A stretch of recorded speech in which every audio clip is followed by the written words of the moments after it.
نبی اکرم صلی اللہ علیہ وسلم نے 3 حج کیے، 2 حج ہجرت سے پہلے اور 1 حج ہجرت کے بعد، اور آپ صلی اللہ علیہ وسلم نے 4 عمرے کیے۔ حدیبیہ کا عمرہ، دوسرا عمرہ اگلے سال یعنی ذی-القعدہ میں قضاء کا عمرہ، تیسرا عمرہ جارانہ کا، چوتھا عمرہ جو اپنے حج کے ساتھ کیا۔ جو حج ہجرت کے بعد آپ نے کیا، اس کے ساتھ آپ نے عمرہ بھی کیا، اور 63 اونٹ ہدی کے طور پر ساتھ لے گئے، اور باقی اونٹ یمن سے علی لے کر آئے۔ ان میں ابو جہل کا ایک اونٹ تھا، اس کی ناک میں چاندی کا ایک حلقہ تھا۔ رسول اللہ صلی اللہ علیہ وسلم نے انہیں نحر کیا، پھر آپ نے ہر اونٹ میں سے ایک ایک ٹکڑا لے کر اسے پکانے کا حکم دیا، تو پکایا گیا تو آپ نے اس کا شوربہ پیا۔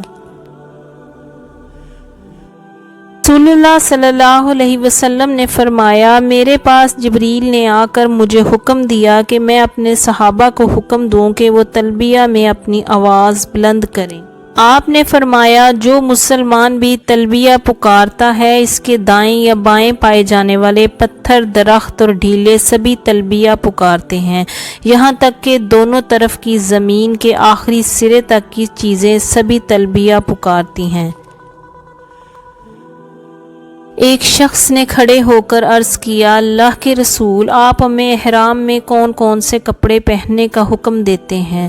رسول اللہ صلی اللہ علیہ وسلم نے فرمایا، نہ قمیض پہنو، نہ پجامے، نہ عمامے اور نہ موزے، الا یہ کہ کسی کے پاس جوتے نہ ہوں تو وہ خف چمڑے کے موزے پہنے اور اسے کاٹ کر ٹخنے سے نیچے کر لے، اور نہ ایسا کوئی کپڑا پہنو جس میں زعفران یا ورس لگا ہو، اور محرم عورت نقاب نہ لگائے اور نہ دستانے پہنے۔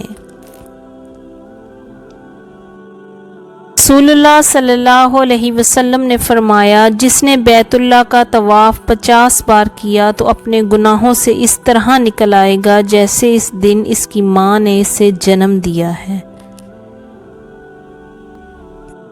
جب نبی اکرم صلی اللہ علیہ وسلم مکہ آئے تو آپ مسجد الحرام میں داخل ہوئے اور حجر اسود کا بوسہ لیا، پھر اپنی دائیں جانب چلے۔ آپ نے 3 چکر میں رمل کیا اور 4 چکر میں عام چال چلے۔